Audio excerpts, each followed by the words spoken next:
안녕하세요, 유쌤입니다. 오늘은 내면이 단단하면 매력적입니다 라는 주제로 함께 하겠습니다. 사람을 만나다 보면 이제 주변에 저 사람 참 이렇게 탄탄하구나 이런 느낌이 드는 사람이 있어요. 이게 마음이 굉장히 이렇게 탄탄하게 느껴지는 사람 여러분들 주변에도 있죠.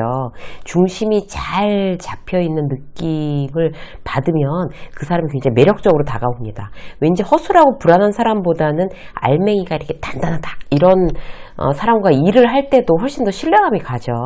내가 하고 있는 일을 잘 해내고 싶을 때요. 뭔가 이제 시간과 공을 들여서 열심히 하는 것도 굉장히 중요한데 일단 나부터 내면이 단단한 사람으로 만드는데 관심을 가지면 그게 바로 효율입니다. 오늘은요. 내 목표, 그다음 내 이미지를 위해서 조금 더 그야말로 마음의 코어를 단단하게 하는 요령 몇 가지를 함께 나누도록 하겠습니다. 자, 첫 번째, 자신의 강점과 약점을 관리할 줄 안다. 그 세미나를 할 때 이제 제가 이제 오신 그 회원분들한테 자기의 강점, 약점을 5분 안에 빠르게 이제 앞에 화이트보드에 이제 써보세요. 이렇게 재촉하는 때가 있어요. 보통은 기본적으로 약점을 강점보다 훨씬 더 많이 쉽게 씁니다. 쉽게. 그리고 자기 강점에 대해서 참 약해요. 그러니까 뭘 내가 어떤 게 나의 강점이지? 이걸 평소에 생각을 잘 안 해보는 거예요. 그러니까 내면이 단단한 사람은요, 자기가 강점, 약점을 아주 잘 알고 있는 사람이라고 그래요. 그러니까 내가 뭘 잘하는지 안다는 거는 이제 그 무기를 어떤 상황에든지 이제 바로 꺼내들 수 있다는 얘기잖아요. 그 야마하 그 골프채, 그 골프 광고가 이제 저희 집 아파트 엘리베이터 안에 이제 광고가 탁 뜬 걸 제가 봤어요. 그 야마하 골프 광고 카피가 뭔가 하면 어떤 무기를 꺼내야 하는지 아는 여자 이렇게 카피가 한 줄 딱 나와 있는 거예요. 그걸 보고 참 멋지다 카피가 이런 생각을 했어요. 내가 뭘 잘하는지 알아야 그 무기도 언제 뽑아들어야 되는지 알 수가 있는 거죠. 그래서 내 강점을 내가 지금 가지고 있는 강점이 어떤 건지를 잘 알고 있는 거 굉장히 중요합니다. 예를 들어서 예기치 않은 상황에서도 포커페이스를 유지하고 난 당황하지 않아. 이런 강점이 내 강점이라고 치자고요. 회사에서 이제 막 회의를 하는데 부서 팀장들이 다 모여서 하는데 뭔가 지난달 사고 난 거 우리 팀이 관리가 부실해서 그렇다고 공격하는 거예요. 터무니없는 공격인 거예요. 그럴 경우에 막 얼굴 빨개져서 버벅대면서 무슨 말을 그렇게 하냐 난리를 치면 그야말로 어떤 사람이에요? 아마추어. 그런데 그런 경우가 사실 대부분이죠. 언성 높이고 막 싸우고 진정한 프로는 이때 자 내가 어떤 무기를 꺼내 들어야 되는지 이제 아는 사람인 거죠. 나는 원래 이런 상황에서도 굉장히 냉정을 유지하는 강점이 있지. 이걸 떠올리는 거예요. 그래서 냉정하게 마음 딱 가라앉히고 그야말로 이제 얼음 공주, 얼음 왕자 되는 거죠. 지금 그렇게 말씀하시는 근거를 여쭤봐도 될까요? 아무렇지도 않은 표정으로 포커페이스로 질문하는 거예요. 거기서부터 시작하는 거죠. 절대 흥분하지 않고. 근데 그렇게 할 수 있는 사람은 흔한 거 아니에요. 그래서 우리의 이제 최고 전략은 내가 갖고 있는 강점이 뭔지 잘 알고 있는 것도 중요하고 내가 갖고 싶은 강점을 스스로 개발해내는 거. 그런 노력. 이게 바로 포인트예요. 이게 더 중요하죠. 나의 강점을 이렇게 써서 쳐다보고 이런 강점이 4개 있어. 이거 플러스 알파 어떤 거예요? 나의 정말 강점으로 삼고 싶은 건 어떤 걸까?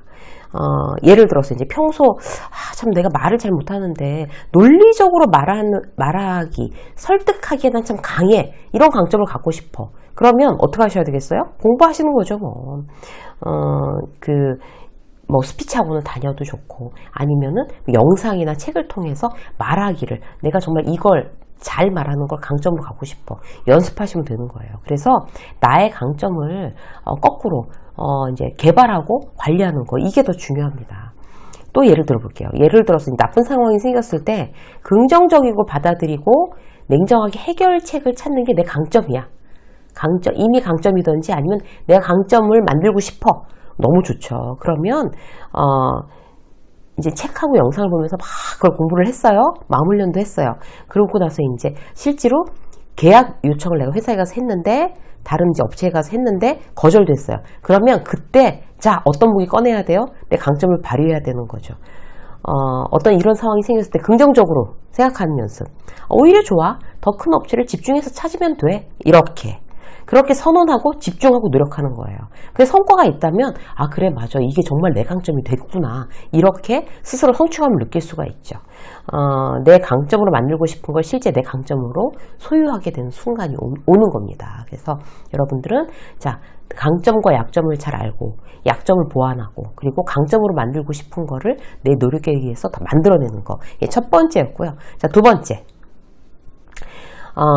내면이 탄탄한 사람은요, 타인의 칭찬과 비판에 쉽게 흔들리지 않는 거예요.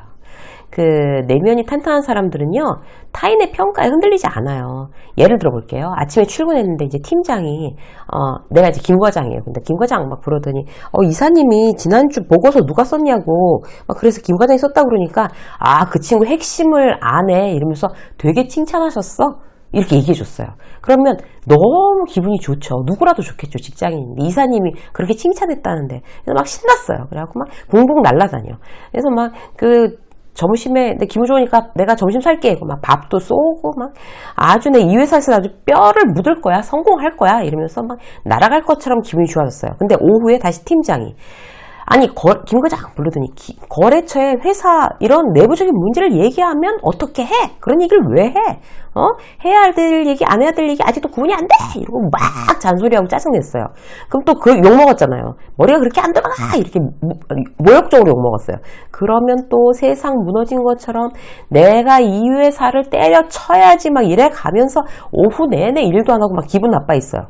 결국 누구 손해예요? 오전에 그랬다가 막 오후에 이랬다가 나만 손해예요. 남들에게 정말 그야말로 미친 듯이 휘둘리는 사례인 거죠. 근데 사실 의외로 대부분 그래요. 사람들이 특히 이제 직장인들은 그런 경향이 없지 않습니다. 그래서 우리는 어떻게 해야 될까요? 마음을 훈련해야 돼요. 그래서 누군가의 칭찬에 우쭐하지도 않고 누군가의 비판에 지나치게 낙담하고 위축되지 않는다는 거를 내 인생의 원칙으로 삼는 거예요. 그래서 평소 한 번씩 나 그런 원칙이지 한 번씩 떠올리고 실천해보고 실제 해보지 않고 이제 이론만 갖고 되는 거 아니잖아요. 똑같은 예를 한번 더 들어볼게요. 아침에 이제 칭찬 받았어요. 그러면 감사합니다. 기분 좋잖아요, 사실. 그래도 이제 별로 티를 안 내는 거예요. 이제 나는 그런 이제 칭찬과 어떤 그런 비난에 쉽게 흔들리지 않는다. 이걸 원칙으로 세워놨으니까. 그래서 이제 티내지 않고 그런 원칙을 떠올렸어요. 평상심을 이제 유지하고, 그 다음에 오후에 또 잔소리 들었어요. 생각이 있어 없어 막 이래가면서. 그래도 차후에 조심하겠습니다. 거래처에 별 뜻 없이 얘기한 게 회사에 누를 끼칠 수 있다는 점 명심하고 향후에 이런 일 없도록 하겠습니다. 딱 정확하게 사과하고 그러고 나서 끝. 별로 주눅 들지 않고 뭐 다음부터 안 그러면 되잖아 이렇게 생각하는 거죠. 그렇게 지금 한번 들은 질책이 내 전부를 평가하는 거는 아니잖아 이렇게 생각하는 거예요. 기죽을 필요 없어. 이렇게 다시 마음 연습하는 거죠. 앞선 사례와 두 번째 사례 똑같이 내가 마음 연습을 하고 안 하고의 차이예요. 그래서 그렇게 연습을 해야 내면이 단단해집니다. 작은 것부터 큰 것까지 연습하시자고요. 남의 평가 때문에 섣불리 자만하거나 자책하지 마십시오. 이 원칙을 자주 떠올리세요. 자, 세 번째. 자, 주변을 케어할 줄 안다.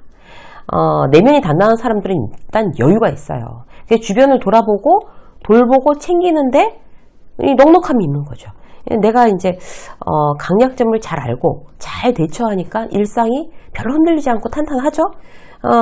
약점도 잘 인식하고 있으니까 겸손하죠. 겸손하니까 주변 사람들하고 인간관계도 좋겠죠. 그리고 겸손하니까 주변에서 칭찬한다고 우쭐대지도 않고 착각하지도 않고 그렇다고 타인의 평가가 나쁘다고 해서 기죽거나 휘둘리지도 않는다는 얘기예요. 그래서 이 1번, 2번, 앞서서 말씀드린 1번, 2번 이 항목이 굉장히 중요해요. 그런 장점들이 결국 어떻게 돼요? 내 그릇을 키우고 내가 그릇을 커졌으니까 주변을 돌아보는 일이 가능해지는 거예요. 다 연결되어 있는 거죠. 1번, 2번 내 그릇을 자꾸 키우면 남을 돌볼 여력이 저절로 생긴다는 거예요. 회사에서도 저 신입 참 버벅대는구나. 티내지 않고 도와주고 경력으로 들어온 사람이 이 회의에서 아무것도 모르니까 굉장히 당황스럽겠구나 공감하면서 지금 필요한 정보를 슬쩍슬쩍 전해주고 이게 바로 남을 케어하는 거예요. 그릇이 커져야 남을 케어할 수 있지만 우리가 이제 반대로 남들을 배려하고 공감하고 도와주는데 이렇게 막 관심을 자꾸 가지면 거꾸로 이제 그릇이 커지게 된다는 비결도 여러분들이 함께 기억해 주시면 좋겠습니다. 유쌤의 직장서 오늘 여기까지 하겠습니다. 고맙습니다.